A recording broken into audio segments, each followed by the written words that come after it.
All right, hello and welcome back to the Stronger Than Steel podcast with Austin and John. And as mentioned before, we have our good old friend Will Lester on to talk about the Detroit Lions. Will, welcome back to the Stronger Than Steel podcast. How you doing, man? I'm doing good. I'm hanging in there. I'm glad to be on.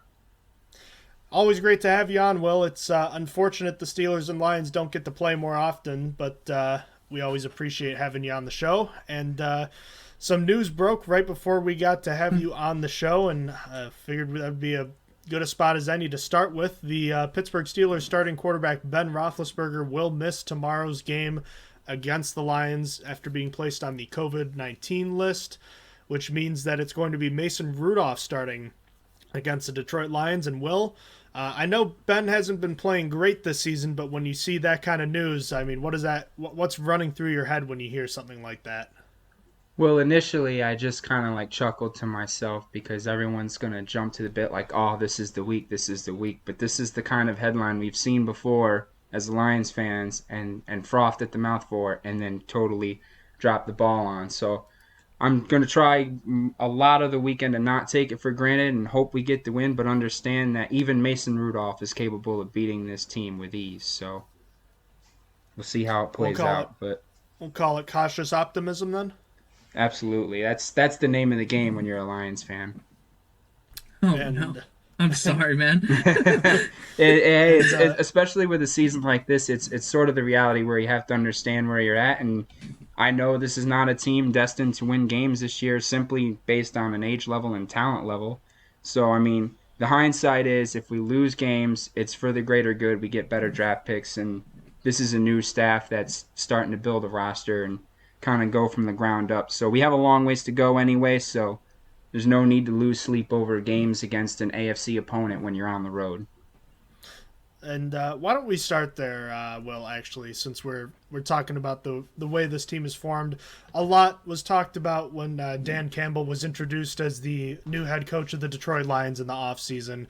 Obviously, has a lot of great quotes, but is it unfair to say that even though this team is 0-8, the way that he has kind of held this team together and the way that he's been perceived as like a leader, is it unfair to say that this might be the best 0-8 start you've ever seen for a coach, considering it doesn't seem like there's a ton of negative publicity for him? I mean, I don't know if there's a lot of 0-8 starts that you love, but in hindsight, I like more of what I see from an 0-8 Dan Campbell team than I did from a 2-6 Matt Patricia team.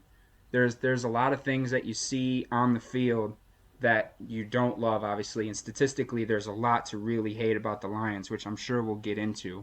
But when you look at the players that you have on the field and you know what you're looking for in A, the young guys, and B, the guys who are coming from other organizations that weren't necessarily drafted here and have been asked to be the leaders of this team, of a team that everyone but the people in that building understand is not a good team, and they have to go on their day to day and say, hey, we can be a team that can beat anybody on any given week. It's not an easy thing to do, and I think that's why, even though we're 0-8, you can say this is a good start for this team, because even though statistically and in the win column it's not there, you can kind of see the mentality of the team change just by the play on the field, the way they play, the way Dan Campbell coaches on the field. There's a lot of talk about, oh, we go out there, we get throttled, we go back to the locker room, and we're just talking about kneecapping people. There's a lot of all that nonsense and all the crazy stuff Dan Campbell says in the media, which I love, by the way. It makes it almost lighthearted. It's like, hey, we understand we're not a winning organization and we're trying to get there, but we're not going to get there by being stiffs. We're not going to get there by being defensive gurus, as Matt Patricia liked to say. But it's going somewhere, and you can, even in the draft, everyone was pleading, get a receiver, get a quarterback. They didn't do those things. They went out there, they got good physical players. They got Penei Sewell, we got Levi Onwuzurike, we got Aleem McNeil, Derek Barnes, Ifeatu Melifonwu, all have been contributors on this team since day one, with the exception of Melifonwu, who's been hurt since week 3. But all these guys have seen starting roles. We've seen progression from them. And they come through with a mentality of we're here to play. We're here to play hard. We don't care what they're trying to say about us. We want to go out there and we want to lay it all out there and win. And while we haven't won yet, there's been a number of games where everyone in the world's been like, how did the Lions lose this game? They should have won this game. I mean, you look at Baltimore, Minnesota, the Rams. These are all very winnable games from the way we played. So, like we said at the start, I'm cautiously optimistic of what this team can do. Not so much in winning a bunch of football games, but seeing the progression from, we were a team last year that was defensively worse than we were 0-16 back in 2008. And then, John, I know I've told you that so many times it could make you vomit. But when you go from a team like that and you see how they respond a year after, 0-16 teams don't come around and win a bunch of games. The Lions came around after drafting Matt Stafford and only won 2 games. And Matt Stafford is out there as an MVP candidate right now. So there's no reason for me to sit here and be like, we should win 5-6 games and compete for anything. We need to get better with the young guys we have here and take that next step forward rather than just turning around and being buried again and then having to go through this process all over again, which we've seen so many times. Yeah, and I think you guys should just got to get healthy too. I was really high on Romeo Okwara coming into this season. I really liked him. I thought that he was like a sleeper guy. Obviously, he's on IR. You guys invested a really high draft pick in Jeff Okudah, and while so far he hasn't played well, I think he could develop. As you talked about, Ifeatu Mel-Nafu. I'm sorry if I mispronounced that. He's on. There's a lot of guys like that on this roster right now. Yeah. Don't feel bad. There's a lot of hope for the future with the young guys that are there. That's just need to get healthy and stuff like that. And you guys almost came back against the 49ers as well. They made it close at the end. That was like really early on. I'm pretty sure week 1, right? Week 1 was that game, and that was also the last time this Lions team scored 20 points in the game. So it's been tough sledding, but yeah, there are guys like that, like Okwara, Melifonwu, who have shown promise, and unfortunately we have so many injuries, especially in the defensive backfield, where we're missing at least 4 guys going into this week, being Okudah for the year. Melifonwu just returned to practice this week, but I believe he is going to be out this weekend. Undrafted free agents, we have Parker and other guys who just are also hurt.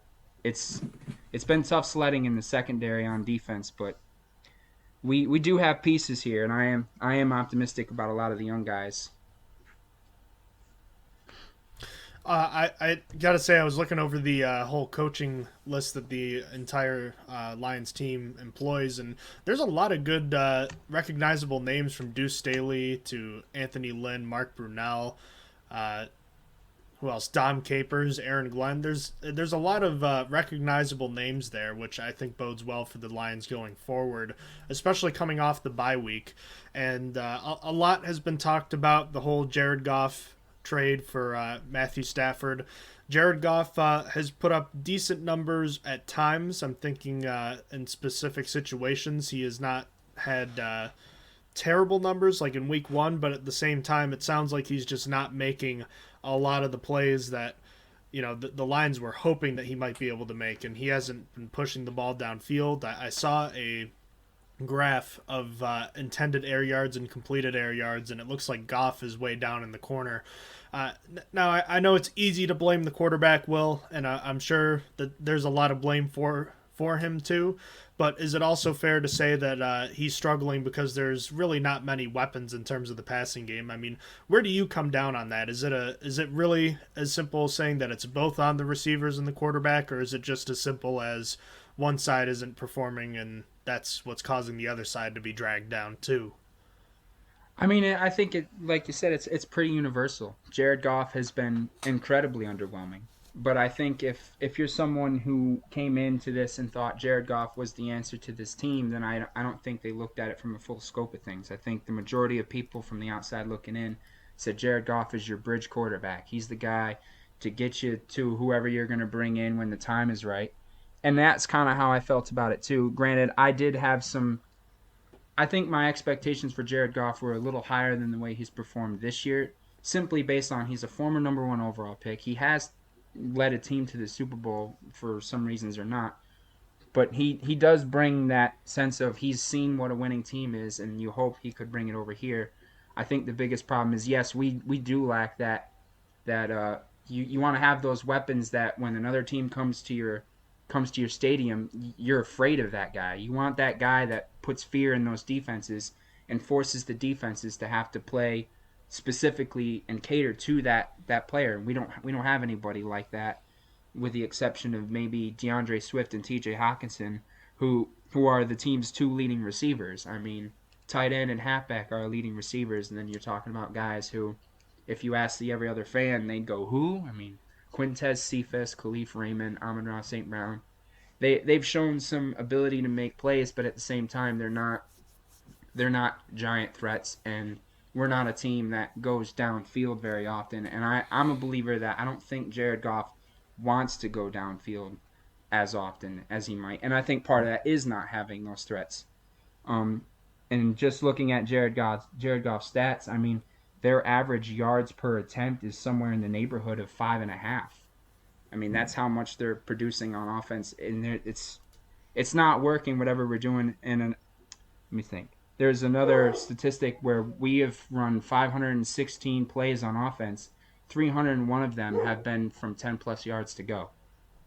I mean, that's over half of our plays from 10 plus yards to go, and we still don't attempt to go down the field very often. So it's just one of those things where I was hoping to get more out of Goff, but I think more and more as we look at it, it's a combination of no weapons, and I don't see in Goff and I guess we're kind of spoiled. I don't see in Goff what I've seen in Stafford for all those years.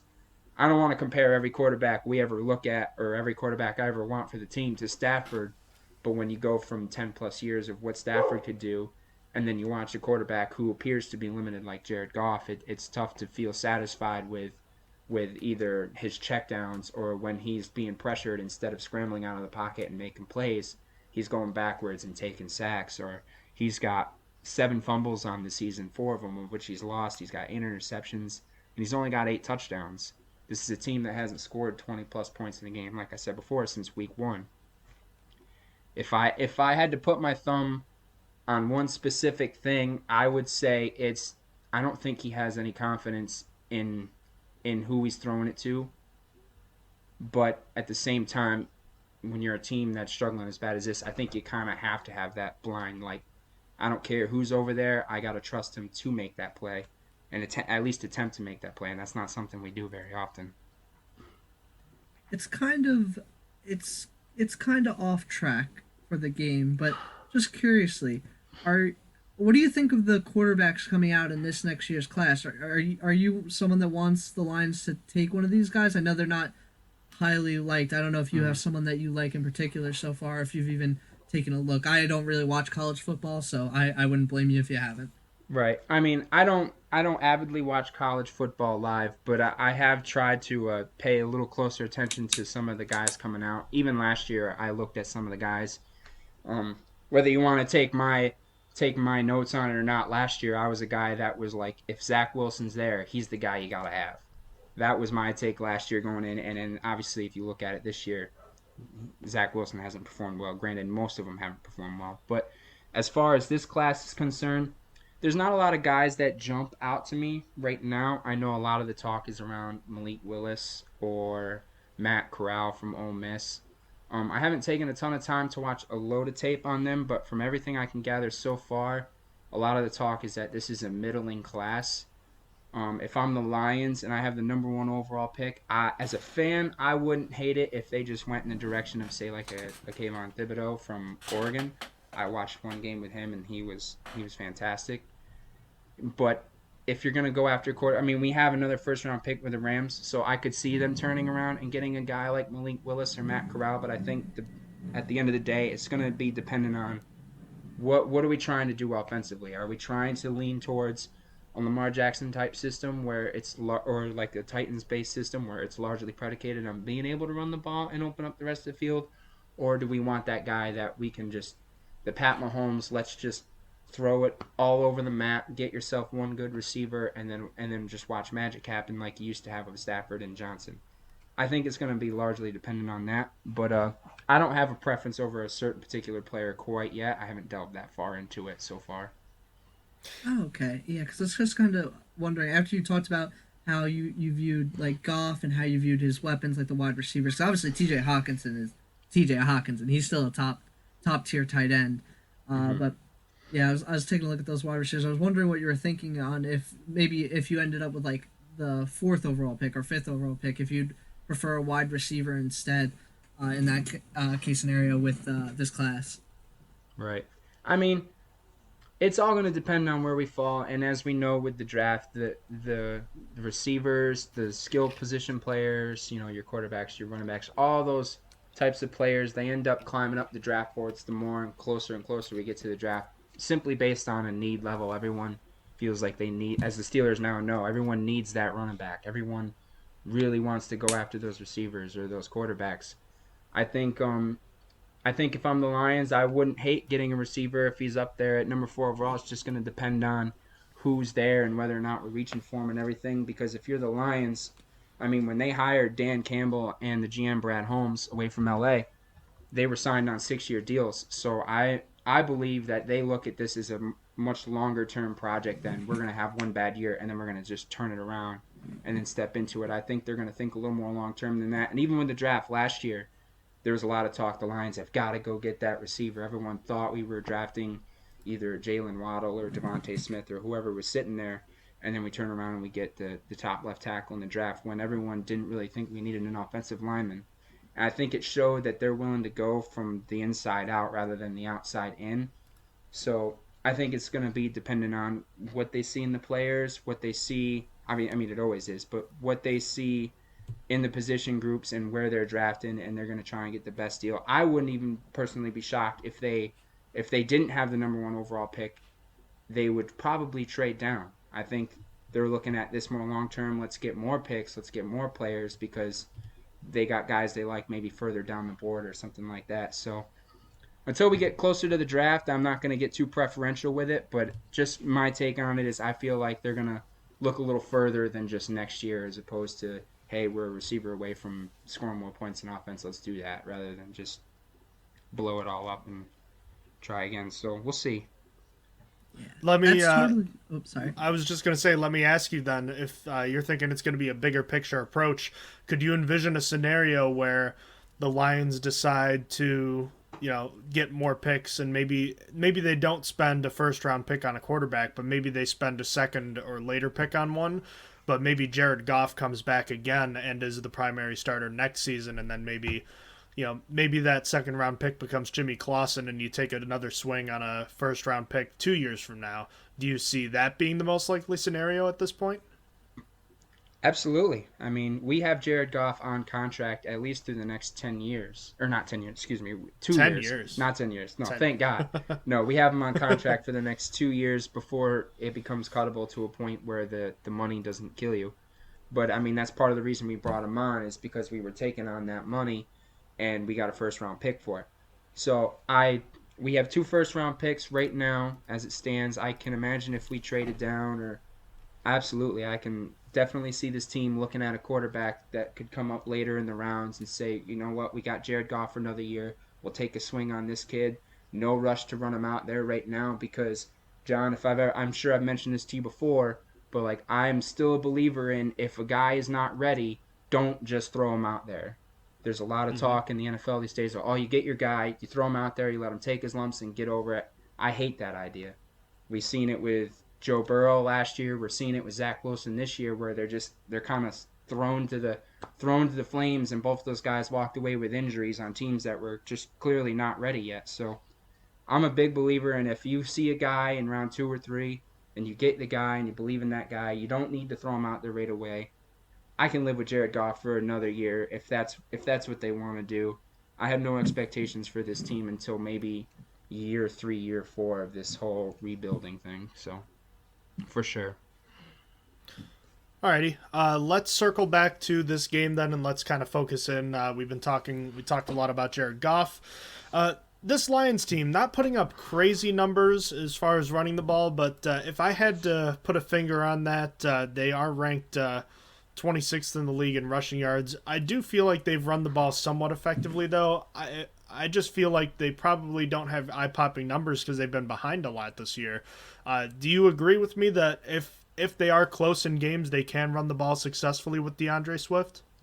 Absolutely. I mean, going into this year, that was the main concern for me about this team was we're largely built to be able to run the ball and come off of that. But the biggest fear was, well, we're not going to be in the lead for a lot of these games to do that. In fact, the Lions offense did not have the ball with the lead until week 7 when they played against the Rams in the second quarter. That was the first time that offense got a snap when they had the lead. So, yeah, and with DeAndre Swift, who's obviously, I think, our biggest weapon on offense, he's got more receiving yards than he does rushing yards this year.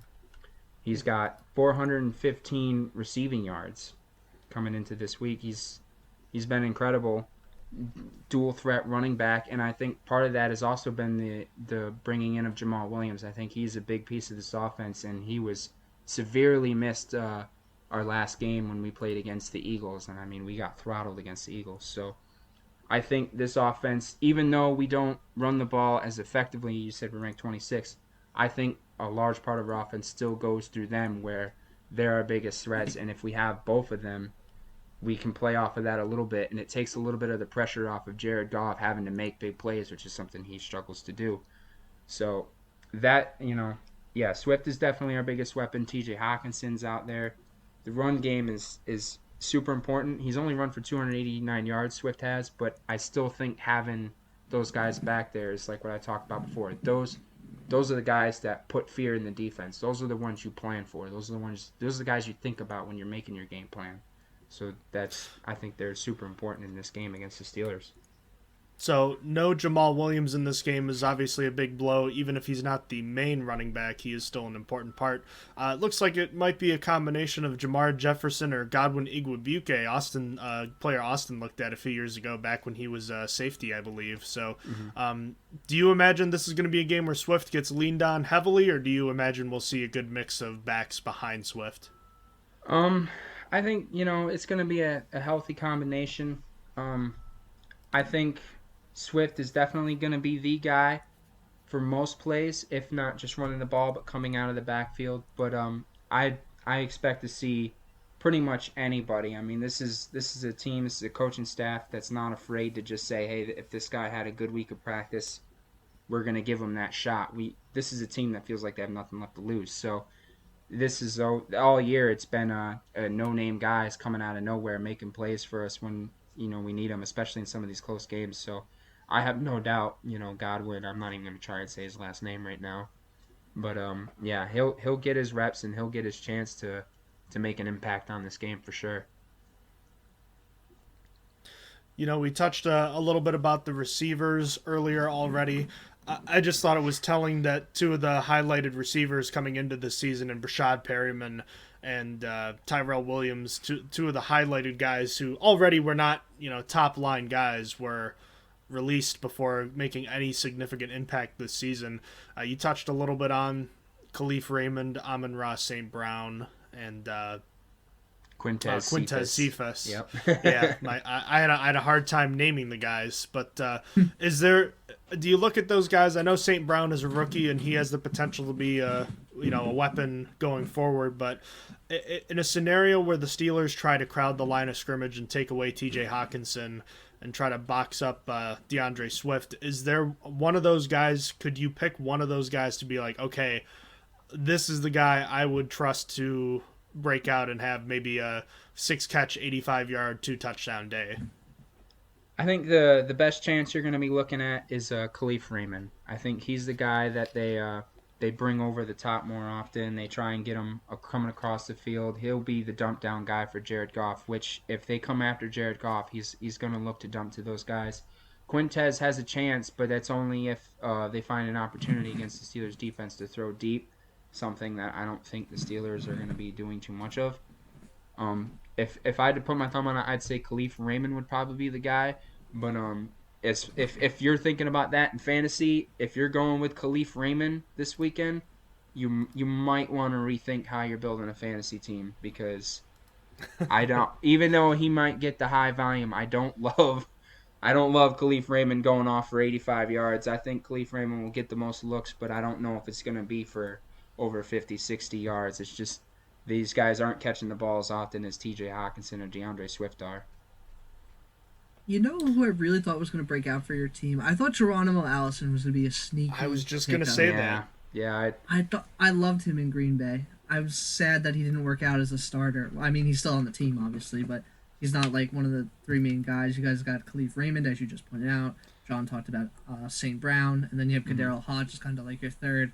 So sad. I thought Allison would be like the guy. I thought he'd break out finally. Yeah, there's been a lot of guys. I mean, between, like we said before, Perriman and Williams and Allison, these are all guys you thought would be contributors, and they're just not. And I think that comes from the coaching staff. Just they're liking more of what they're seeing from some of these other players, and Quintez and Khalif and Amon-Ra. I think they're liking more of what they're getting from these guys, and that we understand where we are. We're allowed to take more chances. We're not in a position to contend for a playoff spot or anything.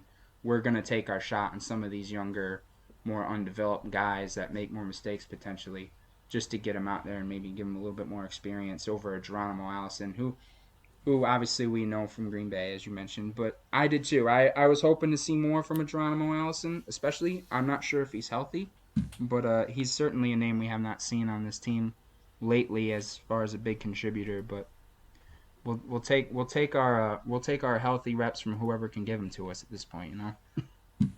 He's buried on the official depth yeah. chart online, which is kind of wild to think about. But let's shift gears here, talk a little bit about the offensive line and TJ Hawkinson. As you already know, Will, I was a big fan of Hawkinson coming out of Iowa 3 years ago, and I know you have your priors on the early tight end, which we don't need to get overly into. And you know what, Will, I completely forgot. We the three of us have buried the lead here. This is the Eric Ebron revenge game. Shame on us for not talking about it sooner. Forgive me if I'm not shaking in my boots. hey, he might have 2 catches for 5 yards in this game. He just may. I'm not too worried about Eric Ebron. I love TJ Hawkinson more than I liked Eric Ebron, but, like we said before, and I've told you 1,000 times, tight ends in the first round, I don't love the move. I don't love the move, especially a team as needy as the Lions, but yeah, we won't dive into that wormhole, which I'm known to do very often. Okay. As someone who has seen both Eric Ebron and TJ Hawkinson drafted as a top 10 pick, I've said my piece on them for sure. Okay, but in terms of, let's kind of focus in then on Hawkinson right now. You mentioned one of the top 2 weapons for this team. I know he's not at the level of guys like Darren Waller or Travis Kelce, George Kittle, but in my opinion, he's right under that tier and kind of flies under the radar because he's playing on a team that is 0-8 at this point. But I still think he's a pretty good talent, and for a quarterback, certainly quarterback's best friend, and I think has the opportunity to provide bigger plays. Is it fair to say that he's maybe not panned out as a pick that early, but has been a reliable option and hopefully should be a player that you guys can hang on to for the foreseeable future? I think that's a reasonable take. I mean, he's not having a stud year, I don't believe. He's still one of those guys that defenses look for. He's still one of those guys that quarterbacks can trust on. I think the big draw on TJ Hawkinson this year is he is not finding the end zone as much as we want, because we're not really in the end zone as much as we'd like to be. But I think as it stands right now, TJ would benefit a lot more from an offense with obviously more outside weapons and maybe some more downfield quarterback play. But I still think TJ Hawkinson is a player that is capable of reaching that George Kittle level of play, that Travis Kelce level of play. It's not going to happen this year, not with this offense, not with the lack of weapons on there. And I think that's almost true for any tight end in this league, that if you're going to have those levels of excellence at the tight end position, you're going to need those guys on the outside to open up the middle of the field for you to get those first downs for your team when they're double covering a Tyreek Hill or what you have not. So I think there's still room for TJ Hawkinson to get better. Obviously, I think the world of him. He was a first round pick. I hate when people say first overall pick because I don't agree with the saying. But no, I think he can still get there. I think this is just an off year for him where he's already in his, I think, 3rd different offense with this team. He's on his 2nd head coach now, and I think he'll get there. I still think the jury's out on whether or not that was a bad pick or not, but I still think he's capable of proving them wrong here. Last thing I wanted to get to on the offense, Austin can chime in with anything else he wants on the offense after this, but I just wanted to touch on that offensive line real quick. highly paid and a good unit on paper when healthy going into the year. Obviously, they lost Taylor Decker for the entire season up to this point. Frank Ragnow is out after the, I believe it was an Achilles injury. So we've got a whole lot of shuffling in the first round pick, Penei Sewell, who had been playing relatively well at left tackle after a slow start to the year. Moving back to the right side, where he played in the preseason against these same Steelers, 12 weeks ago, and did not look very good. As this offensive line stands right now, with Decker coming back into left tackle, Sewell going back out to the right, and the various injuries they've suffered there, where are you with this offensive line? Is it a big concern for you, or do you think it's just one of those things where injuries have kind of forced their hand? I think it's coming from a place of where the injuries have really just forced them to do things they're not comfortable doing. I think from the get-go, the depth of this offensive line from left to right has been really good, but from top to bottom hasn't been. There's only been 2 or 3 different guys that maybe we felt comfortable shuffling into the starting lineup going into the year, and losing Taylor Decker after, I believe, either in the preseason or after week 1 was a big blow. But I think the biggest blow for this line has been Frank Ragnow. I mean, he's our all-pro center, arguably the best center in the league, and I think he's the leader of that unit. I think everything anchored on him and worked well. And in retrospect, Penei Sewell did play well at left tackle, more so than he did at right tackle. But I think there's a certain, we're going to put Taylor Decker back there, and hopefully after getting Sewell back to right tackle and having that experience over there, it can simplify the game for him a little bit. And when he steps back to the right tackle role, he may not struggle as much as he did in the early parts of the season. I'm still, like everything with this team, I'm cautiously optimistic that this line, when fully healthy, is a top 10 unit in this league. But we're dealing with some injuries, and we're not moving the ball offensively. So I think everything is up for question at this point as to what's working, what's not working in this offensive line. While it hasn't been horrible, it has not been perfect either. So. All right, anything you wanted to touch on with the offense, Austin? Or do you want to move over? No, I think we're good to move to defense. I think it was covered pretty well on offense.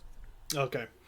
Well, as we talked many times over the last few years about the Matt Patricia era and the defense he was trying to build, many of those pieces still trying to be repaired or replaced, if you will, on what is, unfortunately for Detroit, one of the worst defenses in the league at this point. 31st in points per game and 25th in yards allowed per game. There are some pieces here that I wanted to point out, but on the whole, this defense has been quite disappointing, and I'm kind of curious as to where you fall on it. Do you fall on as far as the blame goes, do you look at it and say this is the mess Matt Patricia left Dan Campbell, or do you look at it and say they weren't going to be good, but this is still too bad?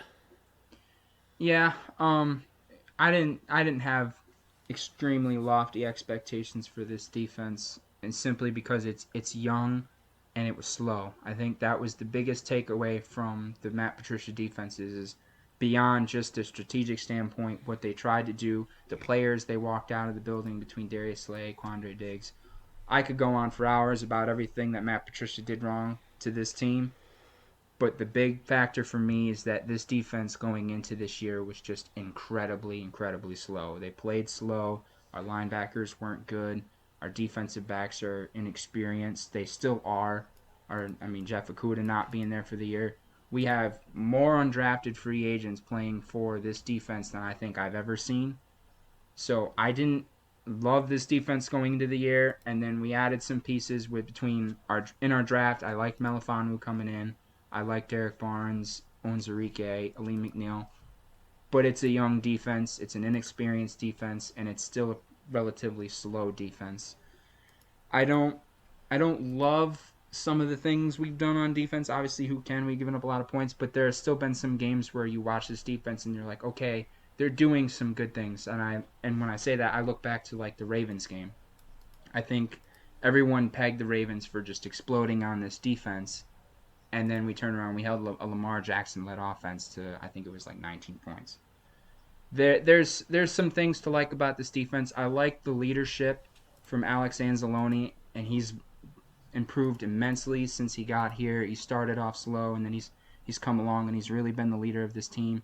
Derek Barnes didn't start the year, and then he's come in as a starter and has played well coming in. So I think it's still a bad defense, but in my opinion, it's a growing defense, and I think they're coming around. And I think they know they haven't been playing well either. I mean, if you've read any of the Lions news in the past week, it was so bad against the Eagles that our defensive coordinator, Aaron Glenn, took the literal game film, went behind the training facility, dug a hole, and literally buried the film.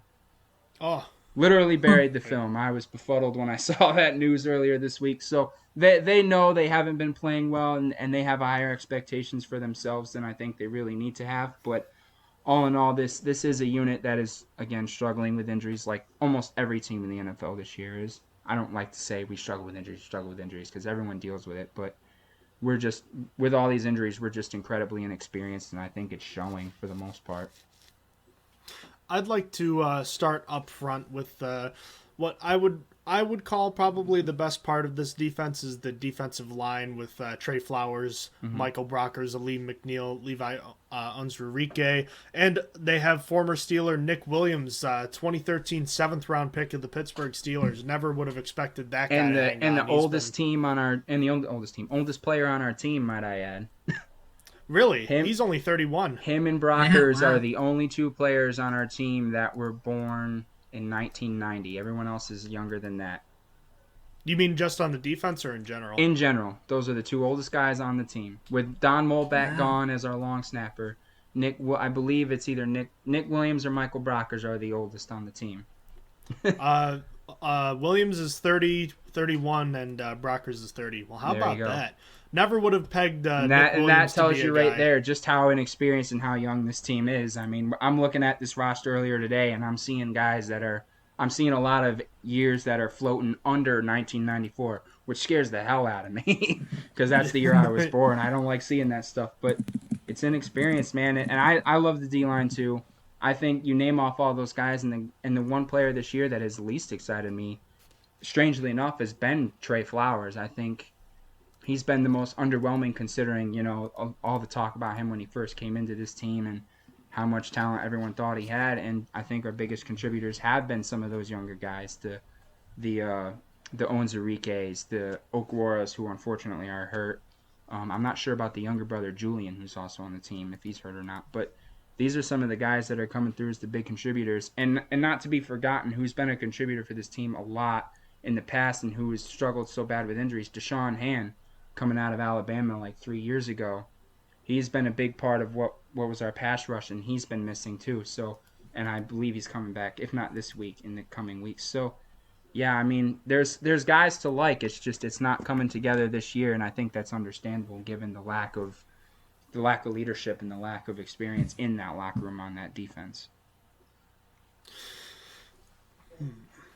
Anything you wanted to touch on, Austin? Not for the defensive line. Honestly, I was very curious about the cornerbacks because I don't know a lot about the cornerbacks, and I wanted to know who was the starting slot cornerback. Because I was taking a look. As long as we're done with defensive line, anyway. Oh, if you have anything... yeah. I mean, go wherever you want. I just wanted to start with them. Yeah.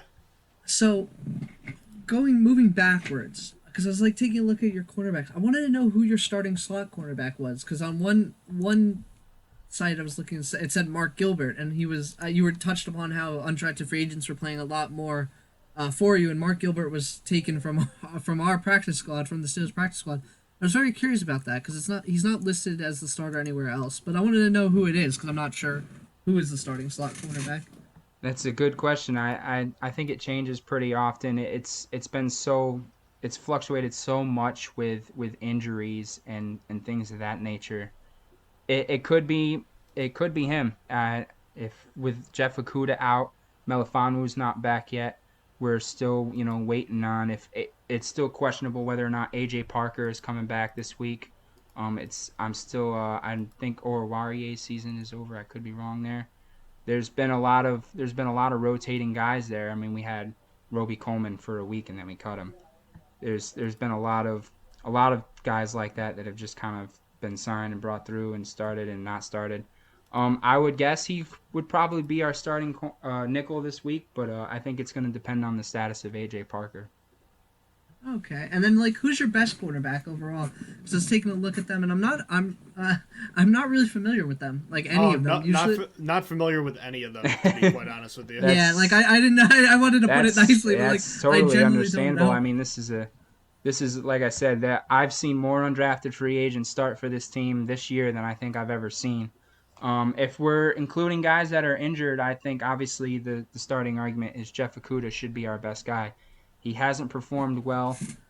Oruwariye, who was drafted in the 5th round back in 2019, has been solid, but he's been porous at times. AJ Parker has been solid as an undrafted free agent rookie this year. Um, I liked what we were getting from Ifeatu Melifonwu, and unfortunately, he's been hurt lately. Um, we have a guy, I don't know if he's still on the roster or not, Ballantyne, who we just added to the roster. He's from the Giants, 6th round pick in He's on injured 2019. reserve. Yeah, it's been a lot of that. Rotating door at injured reserve. Yeah, And absolutely. for a young group, it seems like they've just been hammered. Yeah, this has been a unit that has seen a lot of inexperience walk in and out the door at the cornerback position this year. Jerry Jacobs has been solid as an undrafted rookie for us this year. Um, as far as guys are healthy, I think it's one of those two guys. It's Parker or Jacobs right now, but in terms of guys that are healthy, you're looking at or unhealthy. I think Jeff Okuda is supposed to be that guy, but I like the play we get more from Melifonwu than anybody else on the team so far. So yeah, if you're at home thinking about starting any Steelers receivers in fantasy this week, I think you've got a really good shot at getting some numbers this week. Even though Big Ben is out, I With know. Mason Rudolph. Hey, you're Mason Rudolph. You've got experience playing. You shouldn't have all those jitters. And if you're gonna go against the defense, I think it's got to be this one, right?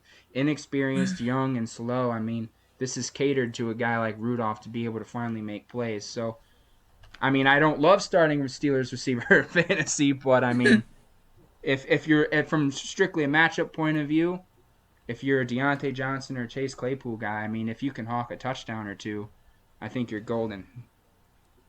The Lions defense has allowed 18 passes of 20 or more yards this season, which is second most behind the Dolphins, who have played obviously last Thursday. Mm-hmm. So yeah, it's no surprise. And safety has not been much better. I mean, Tracy Walker is easily our best defensive back right now. I recognize that name. That's the one name you might recognize. He was a good IDP player last year. Absolutely. I have him right now. I have him in one of our leagues. Yeah. One of the few draft picks from the Matt Patricia era that I truly like. It's just unfortunate that we had to send Quandre Diggs out the door to make it work for him. Because I was a big believer in Quandre Diggs myself. Elsewhere for this defense, you talked about Anzalone, Jalen Reeves-Maybin, Derek Barnes. There's a collection of a few decent players right there. On the whole, though, this defense is just only generated 7 turnovers on the season. Is it really just as simple as they're not generating enough pressure? They're playing from behind, so it's harder to take the ball away from teams that way. Is it just unlucky in your opinion? I mean, what does this defense have to do to start gelling and coming together? I think it's a combination of all of that. I think when you look at it all together, they're on the field a lot. They're having to defend. I mean, they're still a little slow and young, and they're seeing things they haven't seen before on a football field. I think to get better, I think it's just they're going to have to play more. It sounds stupid, but it's just kind of one of those things where they're going to have to get more in the field of the game because I would say on the front you need veteran leadership, but that stuff's not coming around the corner tomorrow. You know what I mean? So it's one of those things where when they go and play against the Steelers, they're going to have to have trust. They're going to have good communication. I like a lot of what Aaron Glenn has done so far as defensive coordinator. But I still think there's strides for this defense to take where if they're going to get better, they're going to have to just get more confident. They're going to have to get a little bit quicker, and they're just going to have to trust themselves more, even though the numbers suggest that this is a defense that is not meshing, it's not gelling, it's not doing what it needs to do. But they are on the field a lot. The Lions offense has not done enough. This is a defense that in order to win games, they're going to have to allow less than 20 points a game, which is unreasonable for a team of this youth and this level right now. So unfortunately for this defense to get better, I think they're just going to have to get some of those guys healthy, which isn't going to happen with Okwara, who I think was the bona fide leader of this defense.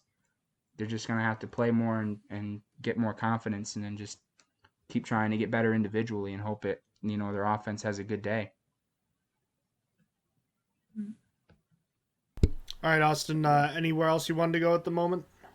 It's just one thing. I know we kind of went over the defensive line already, but I did want to address pass rush. So, how do you feel about your pass rush going into this game? The Steelers' offensive line has been really bad, and something I wanted to know is because I didn't know what was playing worse. Do you think the pass rush is playing well currently, and the defensive backs aren't playing well enough to give them time to rush the passer, or is it a combination of both? Because I was looking at the stats, I saw that you guys were uh, tied for 29th in sacks. Do you feel good about the pass rush, and you think it's more of the defensive backs not giving your pass rushers time? How do you feel about that? I mean, all things considered, with the amount of weapons we have on the defensive line, I'm pretty comfortable where they're at trying to rush the passer. I think the struggle is coming from where we're struggling to stop guys up the middle, going deep. Like you said before, we've given up a lot of deep plays, and it is so hard for this defense to get off the field on third down. It just hasn't happened enough as a defense. The teams are converting long third downs, and even going back to the Ravens game, at the end of that game where the Ravens had the most unbelievable series of events to win that game, they had like a fourth and incredibly long, and they still converted it, and then they turned around and kicked the game-winning field goal. So I think things of that nature. I think situationally they need to play better situationally. They need to not give up so many big plays and try and keep things in front of them. But I think the most frustrating thing as a fan is to watch a bend don't break defense. It's so frustrating because you're like, all right, we can keep them from getting 7 yards here, but then we just keep letting them do it. It's like, oh man, we got to get off the field. We got to get off the field, and they just don't. I think that's where they struggle. I think rushing the passer hasn't been the biggest issue on this team. I think they do it really well. It's one of those things where a combination of everything. We're getting good production from our linebacker core in that respect too. I think one of our leading sack getters is an outside linebacker, Charles Harris, who's come through really well for us. We've gotten a couple sacks from Julian Okwara, the younger Okwara brother. We've gotten who was also considered a linebacker. We had one sack, I think, from Romeo Okwara before he got hurt. It's just one of those things. We're getting some production from the linebackers in that respect. It's just when we're forced to play deep, when we're forced to play wide, I think that's where we're struggling as a defense. It's really cool that Charles Harris is having a comeback like with you guys. He was regarded as a big bust with the Dolphins. Yeah. After that draft, and then he didn't really do much with the Falcons, but it's really cool that he's performing with you guys. Yeah, I think as a Lions fan watching him play, it's been nice to see him kind of come in and play pretty well and make an impact on games. For the most part, we've seen him in some big sacks in some of those games where we lost big, but it's just kind of the nature of being a Lions fan, I suppose. you're getting good play from guys whose names you've never heard of, and then you got guys like Trey Flowers you bring in and you forget he's on your team because it's almost like he hasn't done anything. I mean, a guy like Trey Flowers, he's gotten, I think, one sack this year. He's only got a couple hurries. You don't hear his name very often lately. It's just kind of one of those things. We're not getting it from where we thought we would, but we're still getting some good production in other areas, so it's tough to gauge. Thank you. All right. I don't have any more questions about the defense if you don't, John. All I've got left is I just wanted to touch on the fact that there's going to be a different kicker because Austin Seibert was placed on injured reserve, so Ryan Santoso was elevated to the 53-man roster. Have you gotten any look at him? Was he with the team in preseason? I don't know anything about him.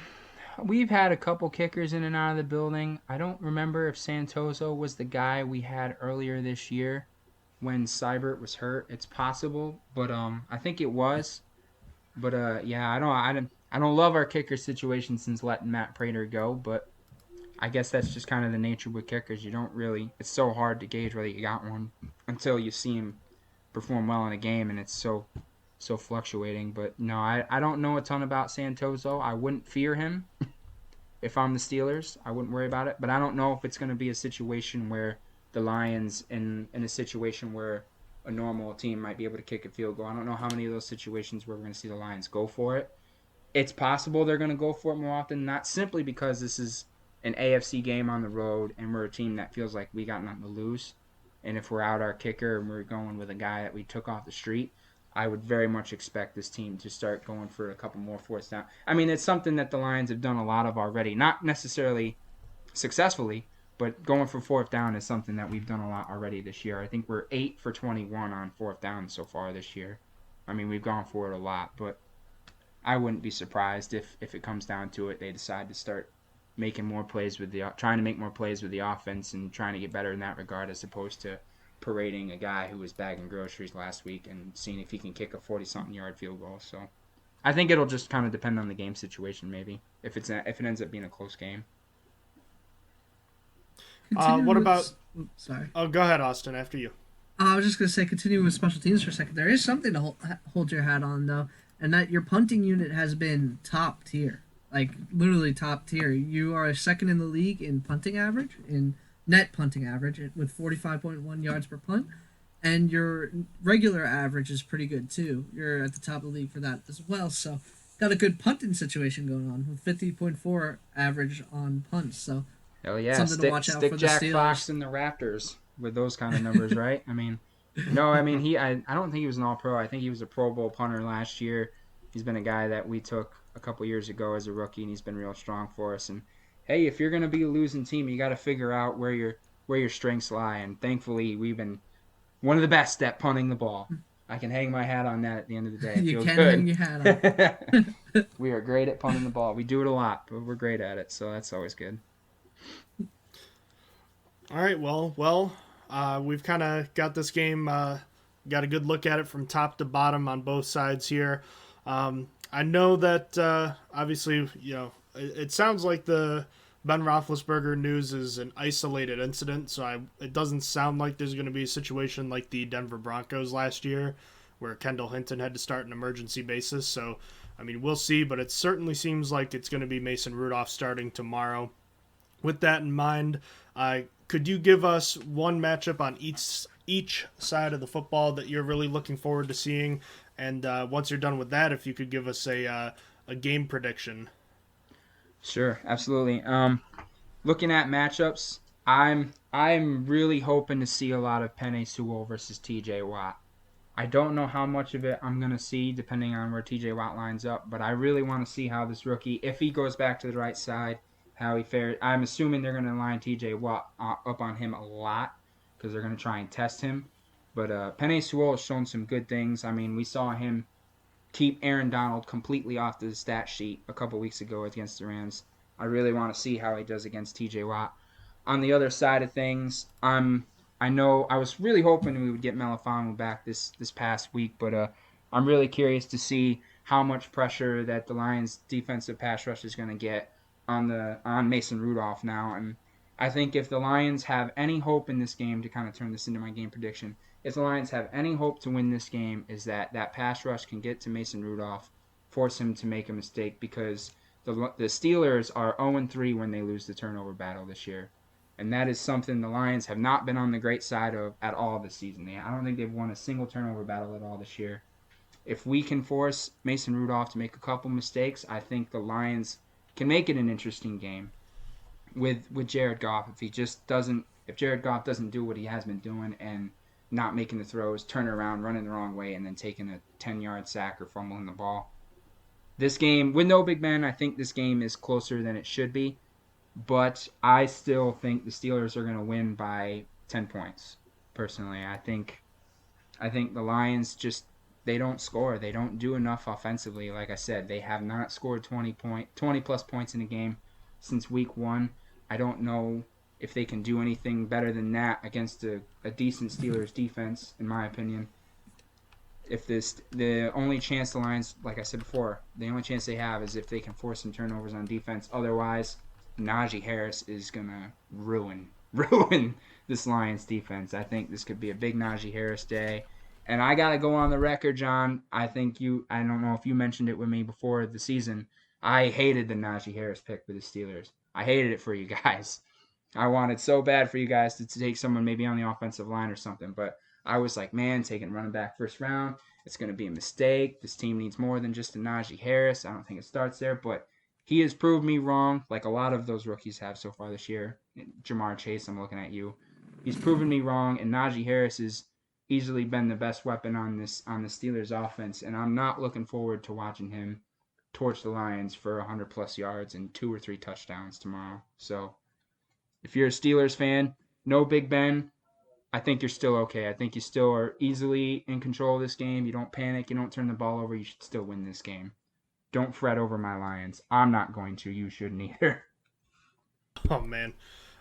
Do you have any specific numbers you want to throw out there for the score? I think this will be a low-scoring game. I think the Steelers will probably lead maybe 14-3 at halftime, and then this might be one of the fastest games of the weekend, in my opinion. I think this is going to be one of those games. The Steelers, I think they'll understand they don't need to go crazy on the stat sheet on offense to beat this team because they only got to score 3 touchdowns to do it.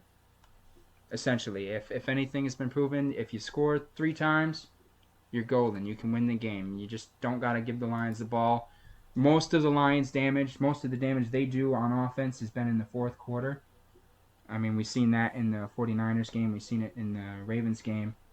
We've run, I think, over almost half of our best offense in the fourth quarter. I'm trying to see. I had the numbers in front of me before.